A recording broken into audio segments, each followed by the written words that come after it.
Travel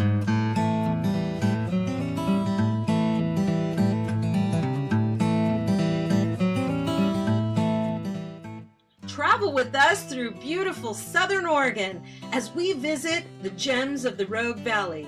These are some of the most popular and hidden gems in the region. We'll take you and explore incredible venues, amazing hotspots, unique museums, and places you can bring the whole family.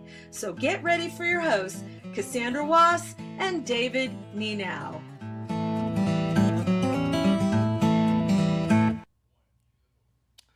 Hello and welcome to Gems of the Rogue Valley. So today we are featuring a special serious social gem, a bit different from past gems that we've featured that were fun, art, educational kinds of gems. And I wanted to speak to that because I really had a good time interviewing and learning about this special gem. And it's this gem that's bringing our community together, helping our community and giving back to our community. yeah, So, and it's a really good, fine organization. And so today our special gem is Rogue Retreat. yes, and Rogue Retreat is a nonprofit organization which provides shelters and I'm tongue-tied today. Shelters, affordable housing, and case management to homeless individuals and their families. Yeah. And with us today, we have the current chair of the Jackson County Homeless Task Force Yeah. and the operations director of Rogue Retreat, and that happens to be Heather Hassett. Yay, Heather! I wish we had a big audience. We'd be, hey, welcome. Thank you. I'm glad to be here. Yeah, thanks for being with us today. This is fun. So why don't we just get right to it? When we talked on the phone, you said, hey, what's this, the homeless? Let's talk about the homeless. So what is the state of the homelessness in Jackson County right now? Well, it seems like no matter what sector that you come across, everybody in every conversation all across the valley, homelessness comes up. Wow. It's very visible in our community. It seems to be getting worse and worse, although we're trying to make efforts to make it better and better. But with the economy, with rising rent, families who weren't the typical stereotype of homelessness before, a lot more people are finding themselves in tough financial situations. Absolutely. And a lot more people are becoming homeless due to these factors. In January every year, our community does an annual point in time homeless count of all the homeless. It's not all of the homeless. There are people in the homeless community that choose not to participate, or they're out in the rural areas, and so we're not able to count everybody. But those who did participate, this year was 633. Wow. That were So counted. is that individuals, or is there also in terms of number of how many homeless families there are? How does that break down? So 633 is the number of individuals. Some are in families. Those are counted at emergency shelters, transitional housing providers, and from the streets. So we have over 600 people on the streets here. Well, about half of those were in either emergency shelter or in transitional housing, but they're Wow. still considered homeless because they Right. don't have a residence. And how long is someone typically on the streets?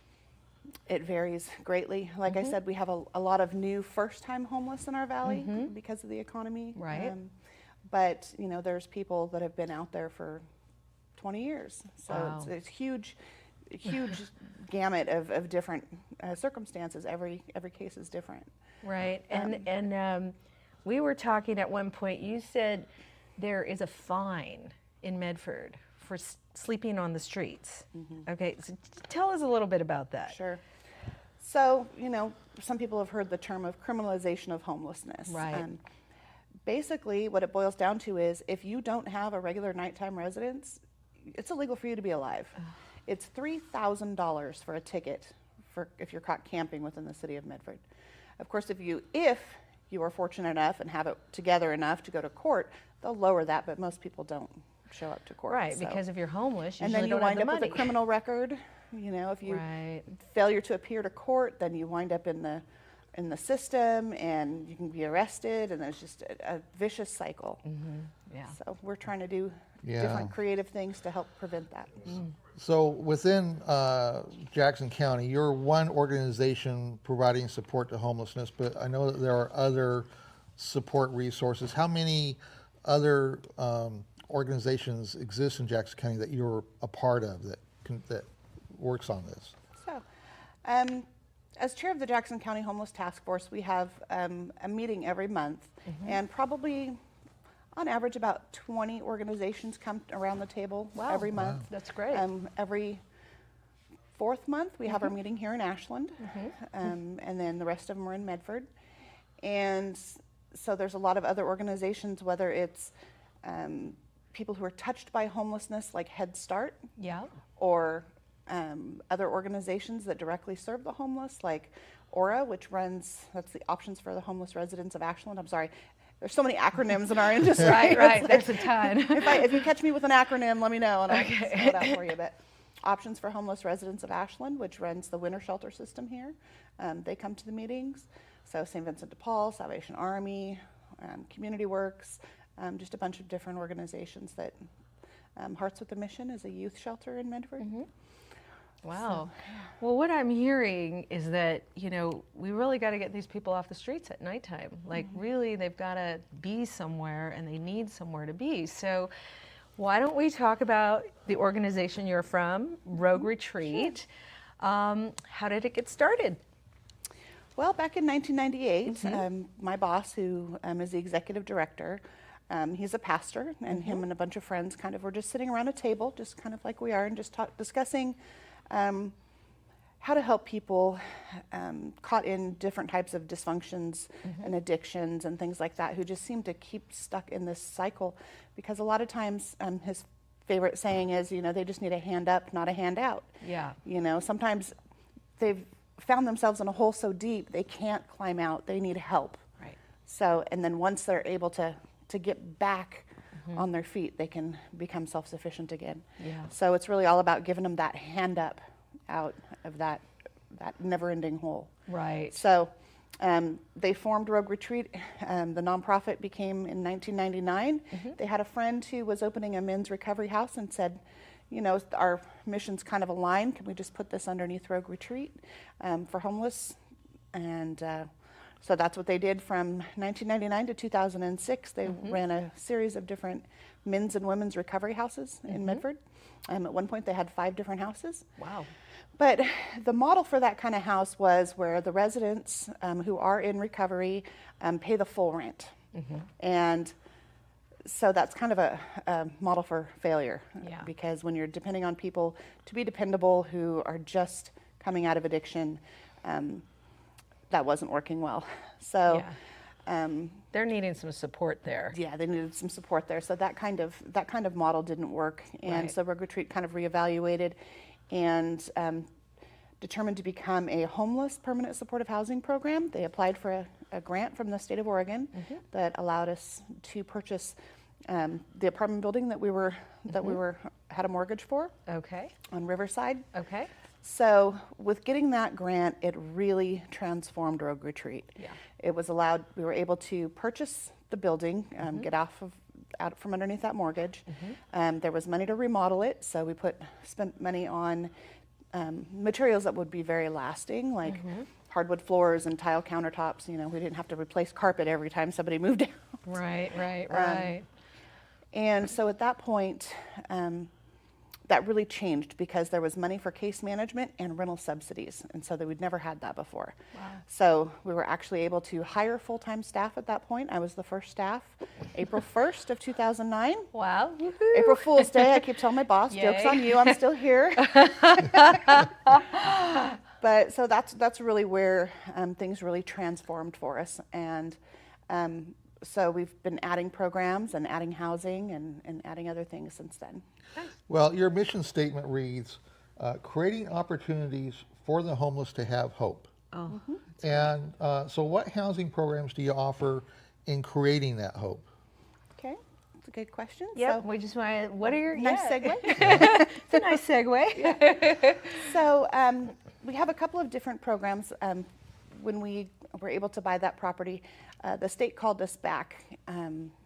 They had another organization that had applied for the same grant, but about 2 weeks before the end of the grant deadline, backed out. So they called us and said, hey, we're already working together. You know what our expectations are. Would you like this other property as well? And that was 2-bedroom townhouses. So before we were able to put moms and their 3 kids in a 1-bedroom little apartment, it's better than the car they lived in, but it didn't really suit their needs. Right. But now we're able to have the 2-bedroom townhouses. So that was a huge blessing. Wow. And that came with the 4 years of rental subsidy, which has come and gone since then. So those 2 of our original apartment buildings are now our Restart Retreat. Restart Retreat's kind of our second chance renters program. So in Restart Retreat, it's for people who have a bad credit history, criminal history, rental history, something like that that keeps a regular landlord from renting to them. But we give them that second chance. They pay their full rent. They just have to meet the state of Oregon's definition for homelessness. Then the state came back to us a few years later and said, we've heard about some federal money that's coming down, but you don't have any experience with that. So we're going to partner with the Housing Authority. So in this particular grant, the Housing Authority owns 23 apartments that's strictly for the use of Rogue Retreat. Okay. And so the people in that one, they get a rental subsidy, just like a Section 8 voucher. Are you familiar with that program? I am. And you're talking about the retreat housing right now? Housing Retreat. Yeah. Yes. You know what? Can we pull up a picture of that? I think we have a picture of that. Anyway, you can just go ahead and tell us about that. Sure. So tell us about that. Oh, no, that's Heather's Haven. I think we've got the housing. So there it is. Oh, yeah. Can we see it one more time? So that's Restart Retreat. That's one of our Restart Retreat apartments. Thanks, guys. So tell us a little bit about that. So this one's Restart Retreat. That's their 2-bedroom townhouses that we had. And then so for Housing Retreat, there's 23 apartments owned by the Housing Authority. Okay. So they get a housing voucher, just like a Section 8, except for it stays with the apartment. Okay. So they pay 30% of their income towards the rent, and the rest is covered by their voucher. Wow. Which, if they've been there for a year, they can request to move and take that out into the community to a private landlord. So that's a huge benefit, seeing as how the Section 8 waiting list is about 4 years now. Wow. Wow. So, why don't we talk about the havens? Yeah, exactly. Yeah. You've got, and those are, you have both the women's and men's haven locations, correct? Yes. And those are like addiction recovery kind of oriented programs, is what I understand? Yep. So we went back to our roots. There it is, Heather's Haven. It's one of our Heather's Haven locations, yes. Yeah. So we went back to our roots, but this time a little bit different. Instead of using that model where the people coming out of recovery, where they pay for their full rent and everything, which was not a sustainable model. So we changed it up a little bit. So we have them pay a small fee each month, and the rest is covered from grants that we get from mostly the Oregon Health Plan organizations, Jackson Care Connect and All Care, pay for housing. So for Heather's Haven, it's Jackson Care Connect, and for Harold's Haven, which is our men's recovery house, most of the funds for that are through All Care. Beautiful. And I wanted to say, if you want to apply to these things, you can go to the Rogue Retreat office, or you can go online on Rogue Retreat. We'll pull that up a little later, but there is a way you can go onto their website and you can apply there and get all the particulars. So I want us to skip around a little bit because we're running out of time, and we will be talking about Kelly's Shelter, which is coming up, and we'll be talking about Hope Village, which is very exciting in our second show. And so what I really want to do now is I want to show our success stories, because we actually went to Heather's office, and there were 2 women in there. They're graduates of the program. We had Charlena Stein and Erica Niquette, and they have shared with us a little bit about Rogue Retreat and their stories. So if we can roll that. Can we roll that? Yeah, Great, there it is. There we go. So my name is Erica Niquette, and Before I was involved with Rogue Retreat, before I got clean, I was living in my childhood home, which turned into a dope house before I left. And I used drugs throughout my whole pregnancy with my first son. And so when I had him, DHS came up and offered me treatment, and I went into crisis housing through On Track. And from there, went through their different housing programs. And then in February of 2015, I moved into Rogue Retreat and got a lot of stuff accomplished, got my license, learned how to like pay bills and do fun stuff, and lived there for 2 years, almost 2 years. And then like 6 months later, got hired here. So you have your case management, which is weekly, and that's just with you and your case manager. But there's also a weekly life skills meeting, which is every participant comes together for a Monday night meeting, and it's an hour long, and different people from the community come in, and like different resources in the community, I guess you could say, and come in and talk to you and like let you know about their programs and that kind of thing. I've rekindled relationships with different members of my family, like my mom and stuff, and for my kids, they know stability and they have routines. They don't know, they've never been like around drugs or people using, so they don't know that life.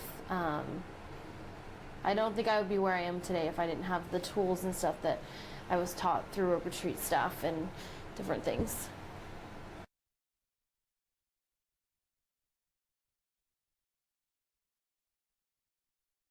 Go. Hi, my name's Charlena. I work at Rogue Retreat. Before Rogue Retreat, I was headed to prison, like 1 foot on the bus. I was a drug addict for 20 years, me, my husband, my 2 kids. I became a criminal to support my drug habit. There was times that we actually sold drugs. I sold drugs to support my drug habit. My husband actually sold drugs to pay bills, but that didn't last long because, you know, I was much more of an addict.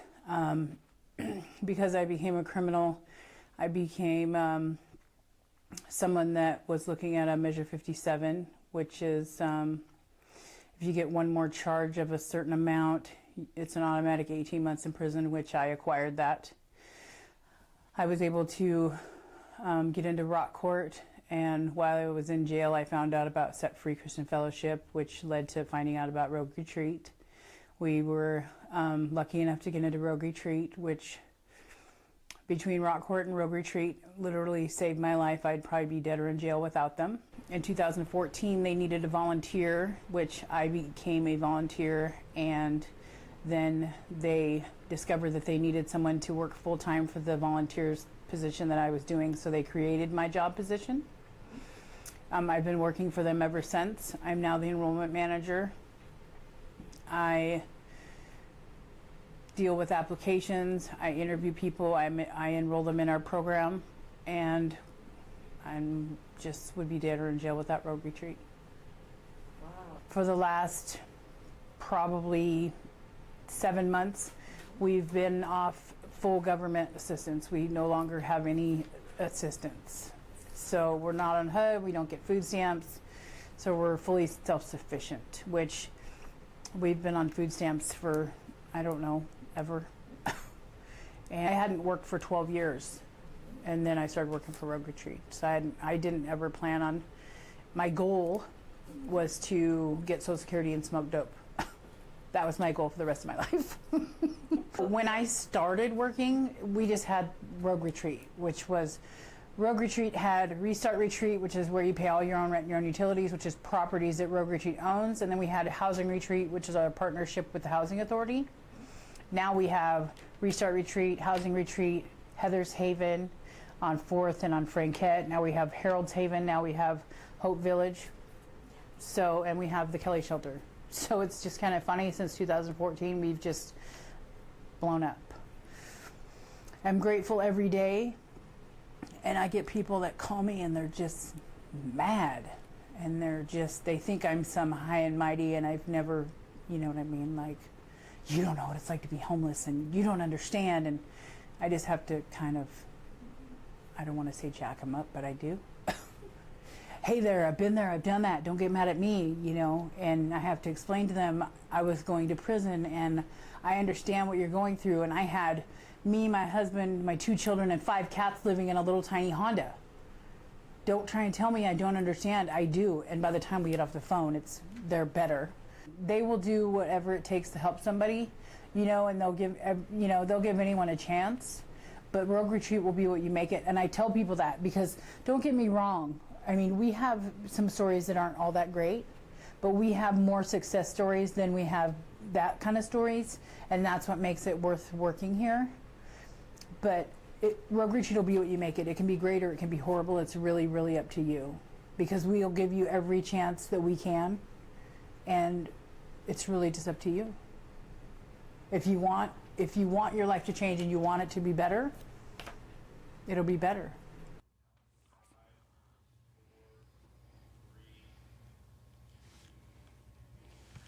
Wow. That was really great. That was amazing. Yeah. I mean, when we went to interview those gals, I just want to say thank you to both of them for sharing their stories and sharing about. Yeah, because it was really wonderful to kind of hear how they've been able to transform their lives through the assistance that they've gotten from your organization and you know, whatever other assistance that they've gotten from the other organizations as well. I mean, they've done really well.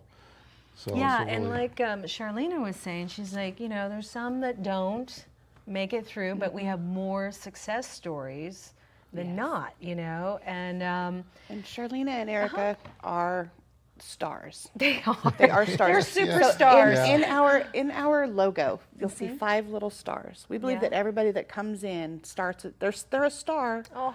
but as they stay with us and grow and keep learning, they just shine brighter and brighter. And that's really great. they are shining They are stars. totally superstars. So, well, you know what? Actually, we thought we had to skip over it, but I don't think we should skip over it. I'd like to know, you know, like to tell our viewers how people can apply to get into any of the services.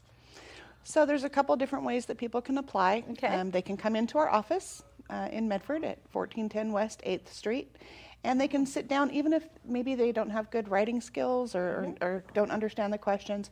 Charlena or Erica can help them fill out an application. Okay. They can go on our website and download an application.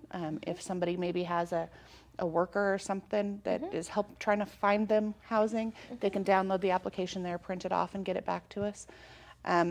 So we have one standard application now that has all of the programs listed on it. So anything that they're interested in, they can just put a check mark next to, and they'll get on a list for that housing. Okay. Now, I understand from that one of your primary things that you focus on is case management towards the assistance that you provide the people that you work with. So what does case management look like in regards to how you help the people that apply and come through your organization? Thank you. Well, you know, a lot of people think of us as housing, but really our primary product, which we should have started with, Right.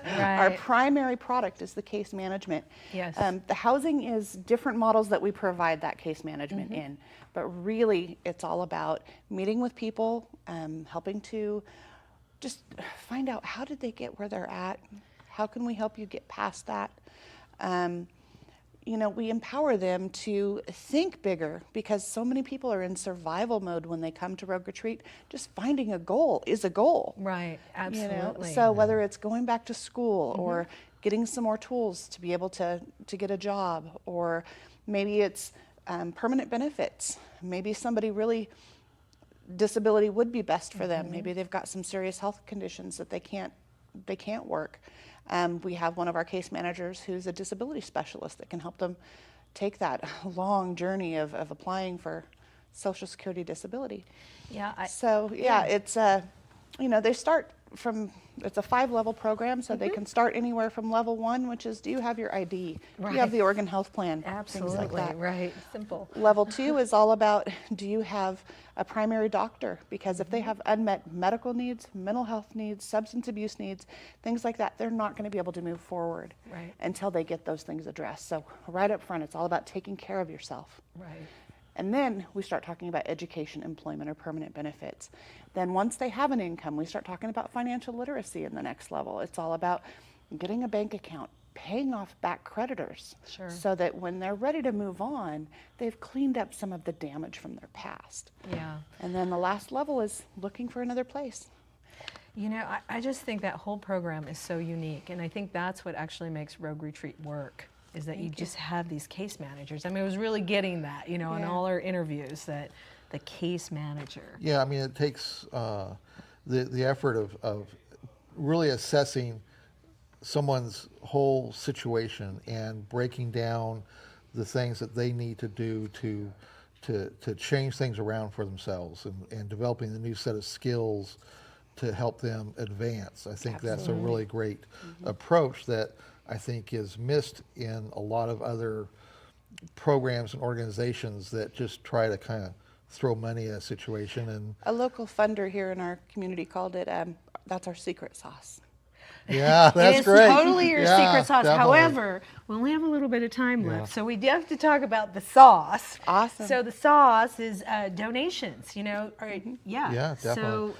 So, yeah. What's your current needs right now for your organization in terms of either volunteer support or types of donation support that you need to advance what you're currently doing?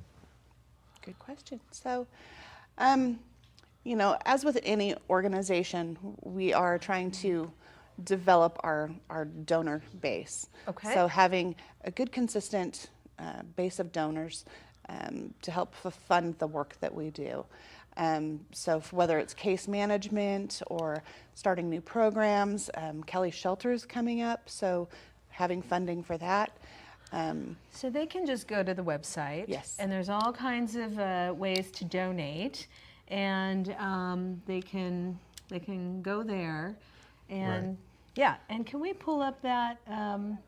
Yeah. Can we pull that up so we can see where they need to go to do donations? There we go. There we go. Okay, Yeah. great. So actually, I think we're we're- just about yeah, out of time. so that's we could talk forever. Yeah, so that kind of wraps things up for part one of our feature on Rogue Retreat for Gems of the Road Valley. Yes, and we want you to stay tuned for part Part two. two, That's where right. we're going to talk about Hope Village and And Kelly's Shelter. Shelter. And yeah. So you know, we thank our crew and thank everyone for watching. We also want to thank Heather And thank for Heather being for here. being Thank you for inviting me. Yes, you're welcome. And So I'm your host, Cassandra Wass, and I'm your host, David Nienow. and we'll see you next next time.